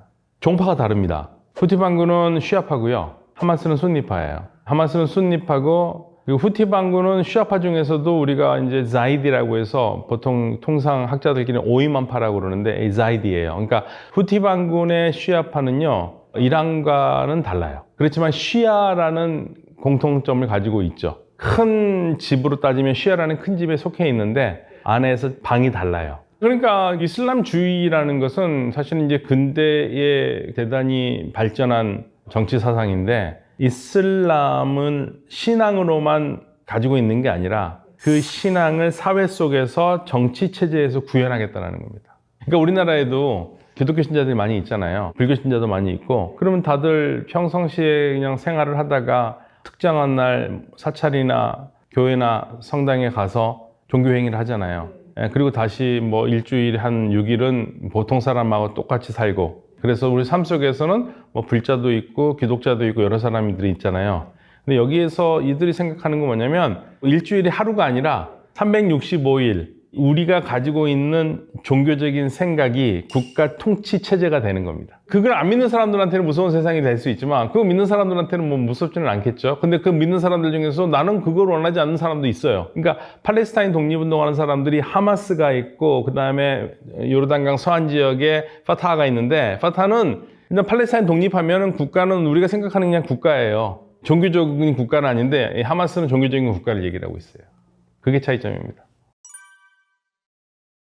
미국이 친이란 세력을 공격하는 것, 이스라엘이 친이란 세력을 공격하는 것은 이스라엘의 안보 때문에 공격하는 거죠. 더 나아가 보면은 그러한 사람들이 성공을 하면 중동 지역이 영향을 받아서 이슬람이 원리에 따라 움직이는 나라들이 될까봐 그 걱정하는 것도 미국은 당연히 있고요. 미국이 전 세계 안보를 걱정한다기보다는 중동에서 미국의 국익을 위해서 하는 거죠. 근데 가장 간단하게 보실 거는 중동에서 지금 현재 가장 키워드는 이란이에요. 이란을 좋아하느냐 싫어하느냐 이걸로 일단 중동의 질서를 나눌 수 있고요. 당연히 이스라엘과 미국은 이란을 좋아하지 않습니다. 그런데 지금 뭐가 문제냐면 어떤 나라들끼리 서로 안 좋아하는 거야 뭐 늘상 있는 거고 우리 인간관계에서 누구를 좋아하고 싫어하는 것도 다 있는 얘기인데 그런데 지금 미국이 보기에는 이란이 핵무기를 가지려고 하는 것 같다. 그래서 지금 그걸 막으려고 하는 겁니다. 이란 아직 핵무기는 없어요. 그리고 핵무기를 만들 능력은 있지만 아직 시도를 하지는 않고 있어요. 지금 현재로서는. 근데 이스라엘과 미국은 이란이 어떤 형태의 핵을 갖는 게 굉장히 불안한 거예요. 그러니까 미국은 지금 뭐라 그러냐면 자, 니네 핵 가지면 안 된다. 우리하고 협정을 하자. 그래서 지금 협정을 하려고 하고 있고 대화가 지난 12일, 4월 12일에 처음으로 열렸고 4월 19일에 또 대화를 합니다. 이란은 뭐라 그러냐면 사실은 이제 이란의 핵 개발이 걱정이 되니까 2015년에 미국과 이란이 여러 나라들이 포함돼서 그러니까 안전보장 상임이사국 5개국과 독일이 한 편이 되고 그다음에 이란이 반대편이 돼서 이들이 협력을 해가지고 핵협정을 했어요. 이란의 우라늄 농축은 20% 이상 하지 못한다 뭐 이런 식으로 해가지고 이란의 핵 프로그램을 컨트롤했거든요. 그런데 그걸 뛰쳐나간 사람이 트럼프예요. 뛰쳐나가지 말았어야 되거든요. 그럼 그동안 이란은 더 능력이 더 늘었겠죠 당연히. 핵 농축할 수 있는 능력은 늘었고 그래서 다시 이제 트럼프는 이란과 야 다시 협정하자고 지금 얘기를 하고 있는 겁니다. 니네 핵은 절대 못 갖는다. 그러니까 트럼프의 목적은 아주 단순해요. 트럼프가 취임 때도 이란 메시지를 냈는데 이란이 핵은 가질 수 없다. 핵 가져서는 안 되고 핵만 없다면은 우리가 중동에서 이란과 잘 지낼 수 있고 파티도 할 수 있다 얘기를 했거든요. 그러니까 핵입니다. 핵. UAE라든지 사우디아라비아는 지금 현재 참가하지는 않지만 입장도 내지는 않고 있어요. 이미 후티 반군과 한 8년 동안 전쟁을 했었거든요. 근데 성공을 못했어요. 후티 반군이 또 이상하게 미사일이라도 쏘면 굉장히 불편한 상황이 되기 때문에 미국이 하는 거를 잘한다고 대놓고 칭찬도 못하고 그냥 보고만 있습니다. 그렇지만 후티 반군이 공격을 당하거나 후티 반군이 세력이 약해지는 거는 좋은 일이죠. 그들 나라에는. 왜냐면 여기서 뭐 미국 편 들고 뭐를 했다가 후티 반군이 말 그대로 미사일이라도 하나 날리면 유전이라도 거기에 미사일 공격을 받으면 얼마나 큰 충격입니까? 그렇기 때문에 지금 현재는 조용히 있죠. 그렇지만 내심은 후티의 힘이 약해지는 거를 다 환영하죠. 이란 핵 협상만 잘 된다면 미국으로서는 일단 가장 큰 숙제를 한 거예요. 중동 어느 나라들도 트럼프가 처음 대통령 취임했을 때에는 트럼프 편에 서서 아랍 국가들이 이란과 적대시하는 입장을 보였거든요. 근데 그렇게 하는 게 큰 이득이 안 된다는 것을 깨달았고 이제는 아랍 국가들도 전부 다 이란을 좀 껄끄럽게 생각했던 나라들도 전쟁이라는 거 있으면 안 된다. 전쟁이 있으면 이 경제가 엉망이 되기 때문에 그래서 이란과 관계를 개선하고 있어요. 그래서 여기 중동에서 가장 큰 문제는 이제 이란 핵 협상이거든요. 핵 협상이 돼야 되는 거고 이란은 뭘 원하냐면 우리가 핵 협상을 할 테니까 제재를 풀어라. 경제 제재를 풀어라 하는 거고 미국은 야, 너 핵 협상을 해야지만 우리가 경제 제재를 풀어주겠다는 거고 경제 제재와 핵이 지금 맞물려 있습니다. 그래서 핵 협상이 잘 되느냐가 문제인데 이게 일단은 시작해서 첫 만남은 괜찮았어요. 그렇지만 그 이후에 또 나오는 말들이 말 그대로 설왕설래해서 아직은 장밋빛으로만 보긴 어렵고 이란 쪽에서도 첫 회담이 끝난 다음에 회담은 잘 끝난 것 같은데 대단히 좀 희망적이긴 한데 우리는 지나치게 기대도 좌절도 하지 않겠다. 일단 두고 보자 이런 입장입니다. 교수님과 제가 벌써 올해 들어서 네. 올해 많이 안 지났잖아요. 세 번째 봬요. 맞습니다. 그 얘기는 안 좋은 일로만. 맞아요. 너무 중동 상태가 특히 이란 상황이 안 좋아서 네. 벌써 꽤 오래됐습니다. 사실 이제 작년 말과 올해 초까지 이란에서 엄청난 시위, 반정부 시위가 있었고 그것 때문에 한참 또 시끄럽다가 최근에는 미군이 전략 그 자산들을 계속 중동 지역으로 옮기고 있다. 전쟁에 임박했다. 이런 보도가 몇 주째 나오고 있거든요. 그렇죠. 네. 오늘 저희들이 2월 말 녹화하고 있는 현재 상황을 좀 설명해 주시면 어떻습니까? 지금 상황은 정확하게 미국의 공군 전력의 뭐 3분의 1 또는 2분의 1 그리고 해군 전력의 3분의 1이 이란을 포위하고 있습니다. 이란을 포위하고 있다 말 네. 그대로. 네. 이 작전 지역에 들어가 있고요. 거기에다가 미국만 들어가 있는 게 아니고 공군적으로 보면은 이스라엘도 이제 참가하게 될 거고요. 네. 영국도 참가하게 될 거고 그 사우디도 아마 일부할 가능성이 있습니다. 뭐 그렇게 된다면은 지금 뭐 비행기 수가 400대가 넘습니다. 전투기. 네. 예, 그렇게 되면 실질적으로 이란이 이길 수 없는 상황이에요. 그 뉴욕타임즈나 블룸버그나 이런 데 보면 지도가 굉장히 자세하게 나오더라고요. 네. 그래서 어디에 그 미국의 전략자산이 있는지, 이스라엘 전략자산은 어디서부터 출발할 것인지, 육해공군 지도를 보면은 네. 정말 그 교수님 표현하신 것처럼 포위됐다라는 느낌이 딱 그렇죠. 들거든요. 이 링컨호가 간다. 그 포드호가 간다. 이게 얼마나 큰 규모인지 어떤 전투기들이 있는지 궁금하거든요. 조금 소개해 주시면 이게 어떻습니까? 그 항공모함 중에 대표적인 항공모함이죠. 링컨호는 지금 작전 구역인 오만만 쪽에 들어와 있고요. 네. 그다음에 이제 포드호는 현재 그 이스라엘 북쪽으로 지금 이동 중인데 이 그냥 그 항공모함에 실을 수 있는 탑재기 네. 그게 뭐 엄청나고요. 네. 거기서만 해도 그 해군이 가지고 있는 비행기죠. 네네. 전투기죠. 네. 그런데 항공모함이 혼자 오진 않아요. 아, 옆에 다른 선단들이 쫙 펼쳐 오지 않습니까? 맞아요. 구축함들이 네. 쫙 오기 때문에 네네. 항공모함 한 대에 뭐 달려있는 배들이 뭐 10대 정도는 이상은 되니까 해군 전력의 3분의 1이 지금 중대에 와 있다는 얘기입니다. 그리고 이 항공모함에 탑재되어 있는 전투기뿐만 아니라 네. 공군이 뭐 미국의 공군은 또 어마어마하지 않습니까? 그렇죠. 네. 그래서 우리가 잘 알고 있는 F-35 스텔스기도 있고요. 그다음에 랩터도 있고요. 전투기. 그리고 F-16은 우리 너무 잘 알잖아요. F-16 뭐 전투기부터 해가지고 전폭기들이 수십 대가 따라오기 때문에 거의 200대 이상입니다. 그리고 지금 현재 뭐 주변 국가까지 다 합치면 거의 400대에 가깝다고 그러거든요. 400대 정도가 지금 그 이란을 겨누고 있으니까 네. 정말 이란 입장에서는 그 없죠. 국민들도 그렇고 수뇌부도 그렇고 정말 무시무시하겠네요. 네, 그러니까 이거는 뭐 공격을 하면 네. 이란이 이길 수 없다라는 건 삼척 동자도 다 알아요. 예. 사실 작년에 그 6월에 있었던 12일 전쟁만 하더라도 사실은 미국은 하루 이틀 정도만 참여를 했지만 사실 그 공군용으로 다 한 거잖아요. 전투기 네. 보내가지고 밤에 그것도. 그렇죠. 네. 그래도 피해가 그렇게 어마어마했었는데 네. 이번에 집결되는 것 최소한 수백 대들이 모여 있다고 하니까. 예, 그리고 항공모함에서 한 번 나올 수 있는 뭐 포도 같은 경우에 한 번 그 솔티라고 그러거든요. 네. 출격. 아, 150회가 가능하다는 거예요. 하루에. 하루에? 예, 그 150번을 가서 폭격을 할 수 있다는 얘기지 않습니까? 와, 말이 150번이죠. 무섭네요. 네. 10번만 해도 무서워요. 그러니까요. 150번입니다. 150번.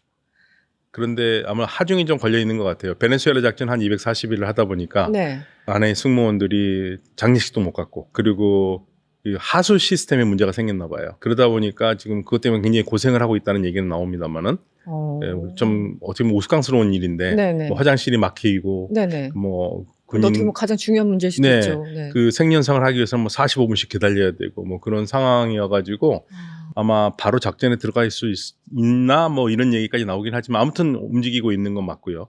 그렇게 되면은 뭐 이란은 그러니까 객관적인 전력상 이란이 이길 수가 없는 전쟁이 시작되는 거죠. 만약에 한다면은. 예, 그런 상황 압박을 하고 있고요.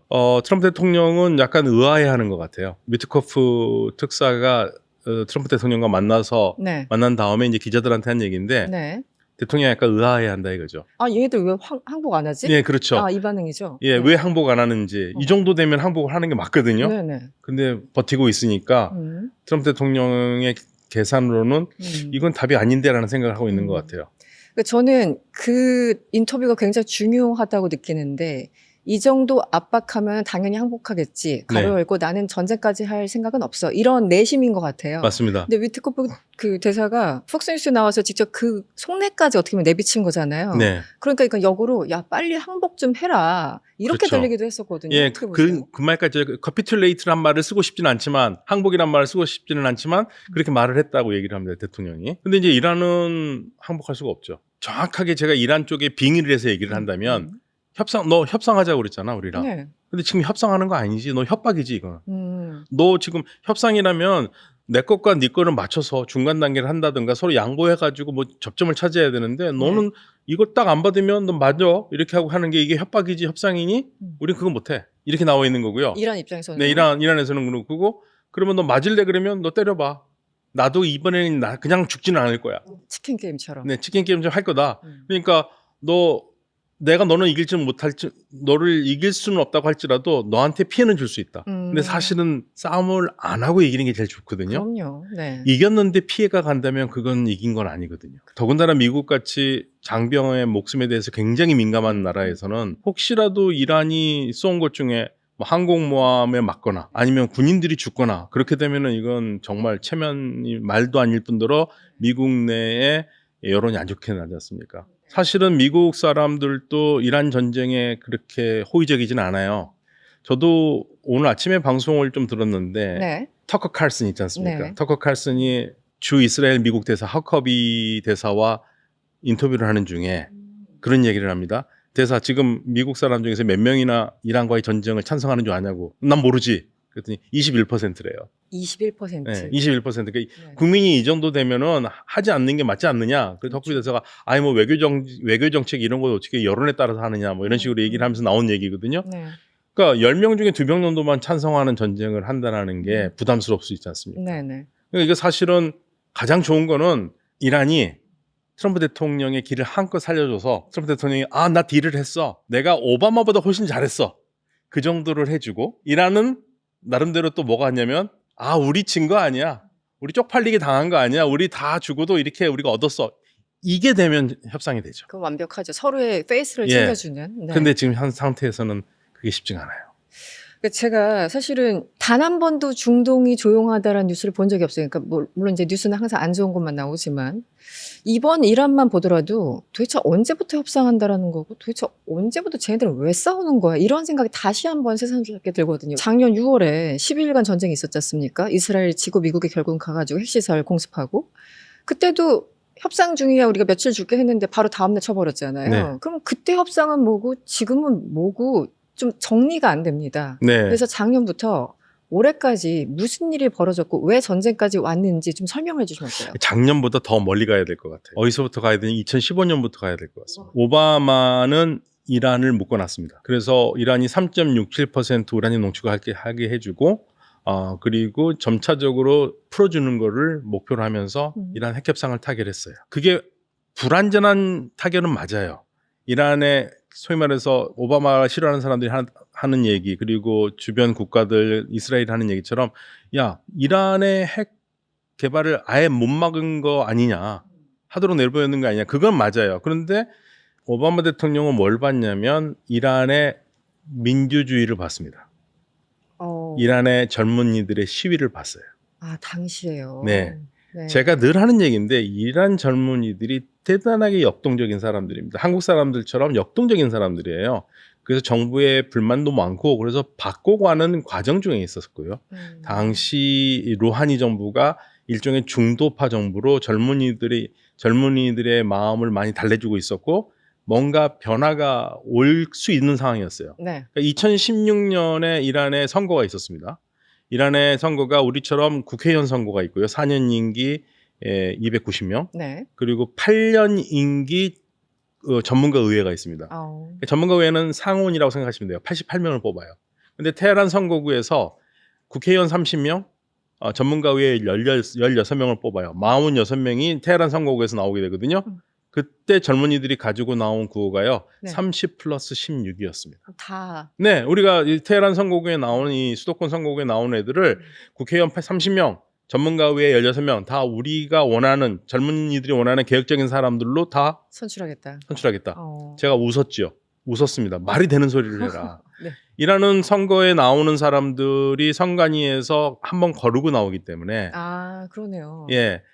개혁파가 다 나올 수가 없어요. 그러네. 후보 자체가 없네요. 예. 네. 그 좁은 풀에서 나온 사람들을 다 뽑겠다라는 거잖아요. 그게 사실 불가능하다고 봤거든요. 네. 근데 결론은 어떻게 나온지 아세요? 어떻게 나왔어요? 30 플러스 15입니다. 그렇게 어마어마하게 나왔다고요? 네, 30 플러스 15. 기적이 일어났네요. 예, 제가 이야기를 당시 그 핵협정과 관계에 있던 미국 관리 얘기 들었어요. 네. 제가 물어봤습니다. 오바마는 그거를 보고 미래를 본 거 아니냐? 이란이 변할 거라고 봤다 이거예요. 그러니까 JCPOA가 끝날 때 20년 후면은 이란은 변할 거라고 봤던 거예요. 네. 이란은 전혀 다른 나라가 될 거라고 봤던 겁니다. 저는 그게 맞다고 보거든요. 네. 그런데 오바마 퇴임하고 트럼프 대통령이 2017년에 대통령이 됐죠. 네. 그러면서 제일 먼저 한 얘기가 이란에게 하는 말이 야, 나랑 다시 하자.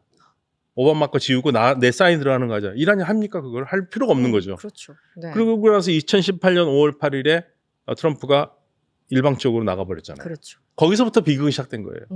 그걸 안 나갔었어야 돼요. 근데 트럼프 대통령은 사실은 그러면 자기가 JCPOA에서 나왔었을 때 플랜 B가 있는 것도 아니었어요. 네. 그러니까 순전히 네탄야후 총리의 말을 듣고 나온 겁니다. 네탄야후 총리에게 완전히 가스라이팅을 당한 거예요. 그러니까 이거는 모든 작품은 사실 네탄야후 총리의 작품이라고 할 수 있는데 결국에는 재협상도 안 되지 않습니까?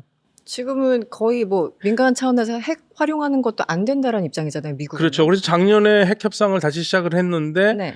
뭐 잘 아시다시피 하는 도중에 6차 회담 앞두고 나서 이스라엘이 이란 공격하는 거를 용인했고 같이 그리고 공격하고. 12일 전쟁에서 그리고 그 중에 하루를 들어가서 미국이 핵시설을 파괴를 했잖아요. 그러면 사실 끝난 거죠. 네. 핵시설 트럼프 대통령이 그랬잖아요. 우리가 완전히 어나이얼레이트 했다고. 네. 완전히 다 없애버렸다고. 네. 그러면 이번에 전쟁은 왜 합니까? 그러니까 제가 그 질문을 드리는 거예요. 작년에 네. 끝난 거 아니었어? 지금 왜 다시 하는 거지? 예, 그래서 사실 네. 미국에서 지금 대통령의 이러한 이란 전쟁에 반대하는 사람들이 일단 의회 승인은 받지 않았다. 네. 예, 그 아예 그 얘기도 없어요 요즘은요. 의회 승인 자체를 무시하니까.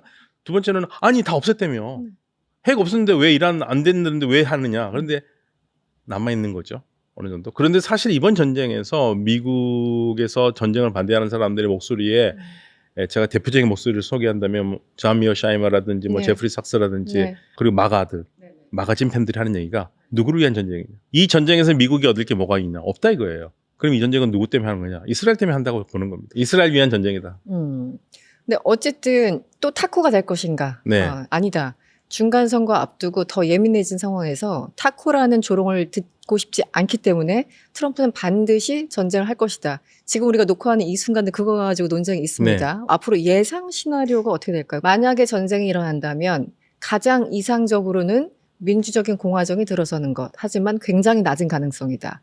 두 번째는 내전으로 흐를 것이다. 뭐 세 번째는 결국은 이슬람 혁명 수비대가 장악해서 마치 사우디처럼 되는 거 아니냐. 교수님은 어떤 시나리오를 지금 상정하고 계세요?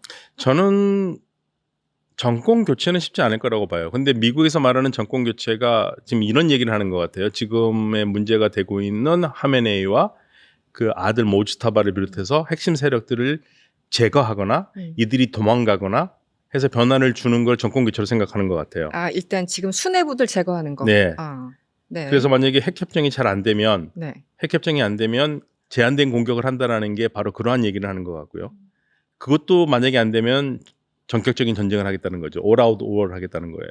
전면전이 가능합니까? 그러니까 아무튼 뭐 뉴욕타임즈에서 그렇게 얘기 나옵니다. 제한적인 공격이 안 먹혀 들어가면 전격적으로 부수겠다는 얘기가 나오는 거거든요. 그러니까 그 얘기를 들을 때마다 그러면 제한적 공격이 안 된다는 건 뭐 어떤 거를 실패를 볼 것이냐, 어떤 기준이 뭐냐? 그걸 잘 몰라요. 그렇게만 나와 있습니다. 음. 그런데 지금 현재 이란이라는 나라가 사담 후세인의 이라크도 아니고요. 네. 가다피의 리비아도 아니고 바샤르 아사드의 시리아도 아니에요. 거기는 1인 독재가 굉장히 심했거든요. 이란은 1인 독재는 아니에요. 어쨌든 대통령도 선출하고. 예, 시스템이 있기 때문에. 네. 그래서 지금 이란에 심지어는 트럼프 대통령의 마가 팬들 중에서도 그런 얘기 하잖아요. 아야톨라 한 명 없앤다고 그러면 다른 아야톨라는 없냐? 다른 아야톨라 또 있다 이거예요. 그렇기 때문에 시스템은 돌아갈 거라고 보고 제가 늘 제 지론으로 얘기하는 게 가장 좋은 거는 지금 현재 정권 교체라고 한다는 얘기는 이란의 민주주의 체제를 감싸고 있는 이슬람 체제 요거를 빼는 거거든요. 네, 이걸 네. 약화시키는 거. 근데 요게 약화될 가능성은 있어요. 역사적으로 보면은 1989년에 최고 지도자 호메이니가 죽고 난 다음에 이란이 헌법을 개정을 합니다. 최고 지도자를 뽑아야 되는데 최고 지도자가 가장 뛰어난 모범적인 학자여야 되는데 사실 하메니에는 그게 안 됐어요. 그래서 그때 뭐라고 바꾸냐면 그 정도까지는 아니어도 되고 마르자라고 그러는데 우리가 따라야 될 모범적인 그런 사람이 아니어도 법학적인 의견을 낼 수 있는 사람이면 된다고 그래가지고 당시 하메네이는 그건 됐으니까 그래서 이제 바꿨거든요. 이번엔 또 그런 변화가 오지 않을까.